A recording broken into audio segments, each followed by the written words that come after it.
Welcome back to TOYWARP Vintage Reviews. If you're not subscribed to TOYWARP Vintage Reviews, take a moment, reach over, click that subscribe button and the bell icon to stay up to date on all the upcoming toy vids and join us on Memory Lane. Today, Fisher-Price Little People and Playsets, which is going to be very interesting actually. Most of these toys were available in the same form for more than a decade and a half, leaving children of 2 to 3 decades memories of playing with them, especially 70s and 80s kids.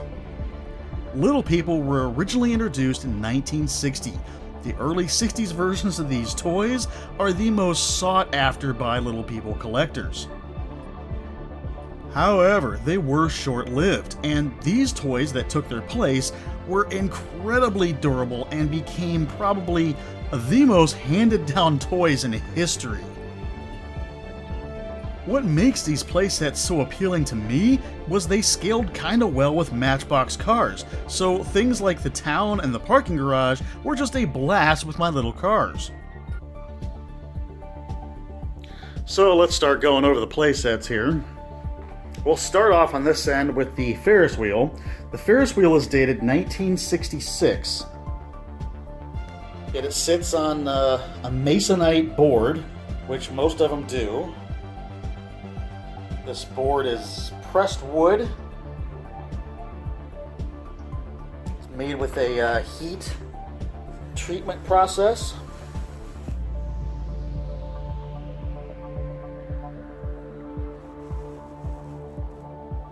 This is one of the only ones. I've had this thing for probably 20 years, and this is one of the only ones here today that I didn't clean beforehand, just because this thing is a pain in the butt to clean. There's not really a way to get it apart to clean down inside the Ferris wheel.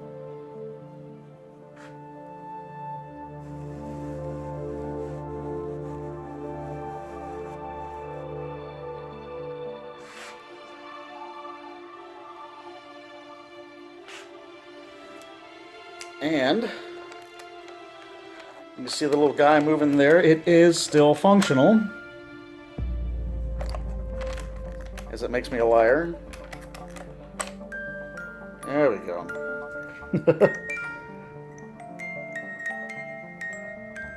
You see, you put your little people in the buckets there.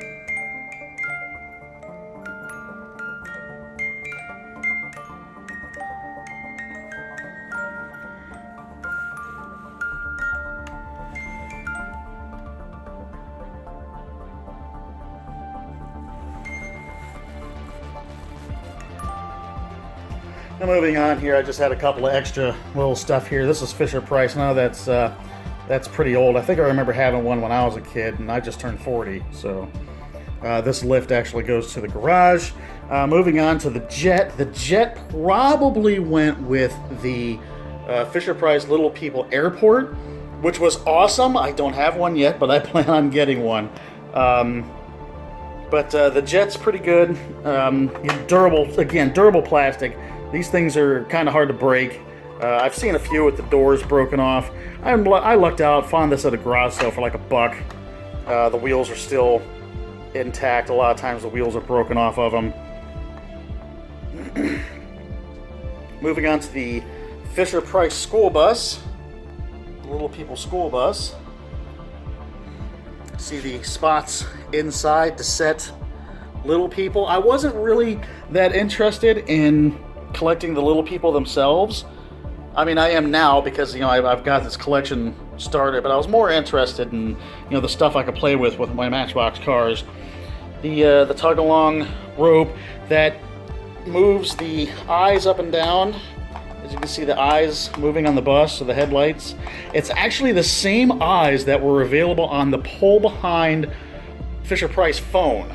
And that wasn't Little People, but it's still the same setup that's inside those old phones that you pulled along. Now, I've done a feature on the Matchbox and Hot Wheels cars playsets, and I included my playset in this. This is an extra playset that I just picked up, so this one will be for sale eventually. But as you can see, it scales really well with Matchbox and Hot Wheels cars. The Little People cars, just little plastic deals that they didn't resemble real cars at all. So, obviously, getting your Matchbox and Hot Wheels cars in this thing was awesome, with the working ramp and all the parking and everything. Again, sitting on the Masonite board.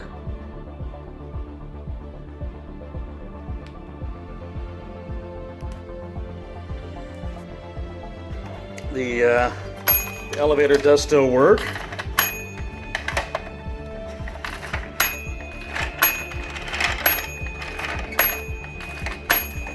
And like I said in my other video, yes, all those things clicked and clattered like that, from being new. I didn't know until I got this set that it came with a service ramp for the cars. Now, for a Matchbox car, it fits on the service ramp pretty well, but the actual Little People cars, let me set it back down here, were wide enough to where you use these outside tracks, so when the car drove up on it, you can lift it up and the wheels would actually be off the ground. But as you can see, it scales perfect with most of your regular size 1/64th Matchbox cars. And my original set didn't have the lift, but when I picked this one up, this one had two. So now I have a lift for mine, and this one has a lift. Okay, moving on. I picked this up at a garage sale probably 3-4 years ago. Just a little mini bus. It's relatively new because it changed the Little People to animals, which I think happened in the 80s at some point. It's not marked for a year underneath, but oddly enough, it does still have this piece here, which you can see moves the wheels, or it sits above the wheels, is actually another Masonite piece, like the baseboards for the rest of the Playsets. But what the gimmick with this is it rolls, and these tabs here hit the Masonite board, and it actually makes the toys move up and down like they're excited kids or something inside of a school bus.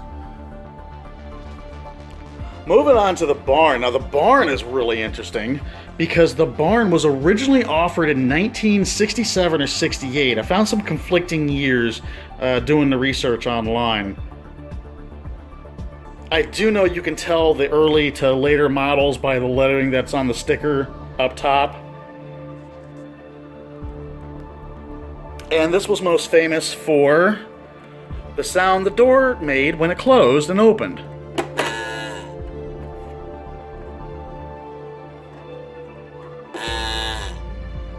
It's got some kind of spring in there that makes a moo sound for the cow.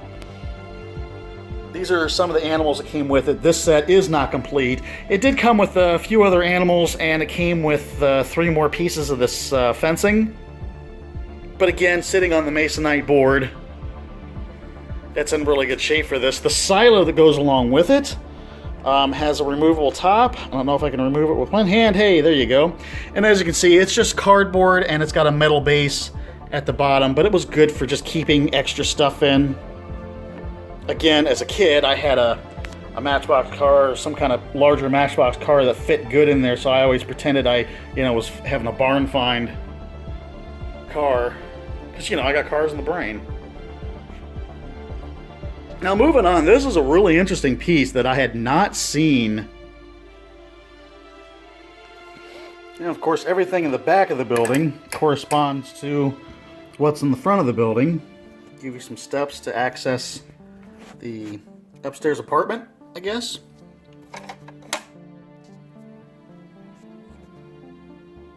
That would be the barber, I believe.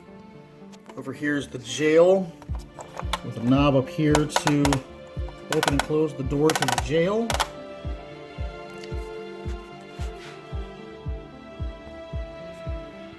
Tying the two pieces together, you've got this traffic light, which unfortunately you can't see because of the lighting I've got here, but it actually flips around different colored stickers on the inside of the light here to simulate the light changing. On this side, you apparently have a movie theater. Probably another upstairs apartment with a mailroom downstairs. And a firehouse. With a working siren on the building. I'm guessing that's a street light. The garage doors actually go up and down. And again, on the back side, everything corresponds. Even the inside of the firehouse, inside your mailroom. Judging by what's on the walls, I don't know what that's supposed to be. I don't know what the upper part of that building's supposed to be. Oh, look, you got the theater on the inside of here with room to seat 4 of the little people. All the doors open and close. Yeah, so just a really interesting piece, and it's even more interesting when you close the thing up. So once you close it up, you put the two pieces together with the backs facing each other instead of the fronts facing each other. It takes up a lot less room, and then you just have basically the front faces of the building. This stoplight arch actually is removable, so either way you switch it, the stoplight arch basically holds the two pieces together.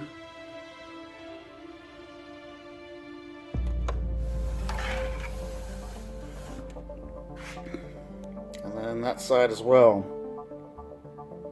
It's just a super interesting piece. I really like it. That is probably going to stay in my collection.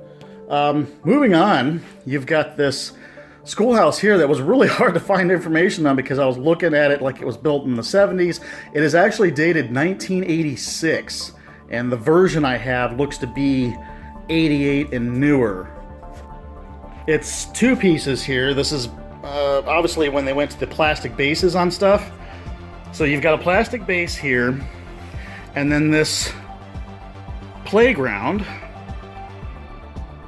scoots into the building. And I can almost do this with one hand. There we go. So the playground scoots underneath the building. The building obviously opens up to a classroom where you can have room for the kids to sit. This desk does something, although I didn't look to see what it did.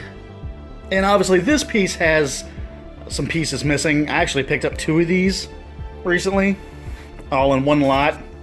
The top has got a knob here where you can turn it, and it has the alphabet, and each corresponding letter has a word that starts with that letter.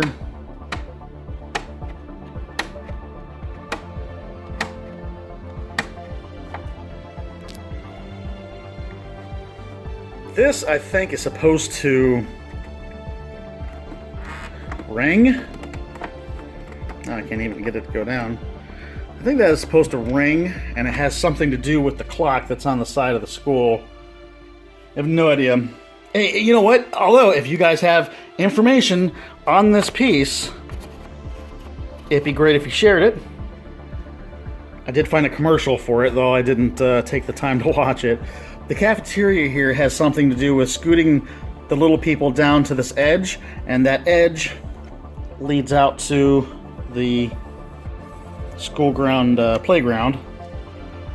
There's the back side of it. Like I said, that's dated around 86 to 88. That set's dated around 1973. They started this in 67 or 68. The parking garage is 1970, 71. The Ferris Wheel is dated 1966. I don't know what the date is on the airport, but again, I'm pretty sure that goes to the airport.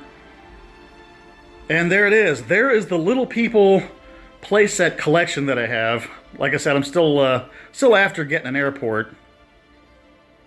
But thanks for watching, guys. If you like it, share the video, leave a like. comment. What do you guys remember out of all this? Be great to get some support. And thanks for watching.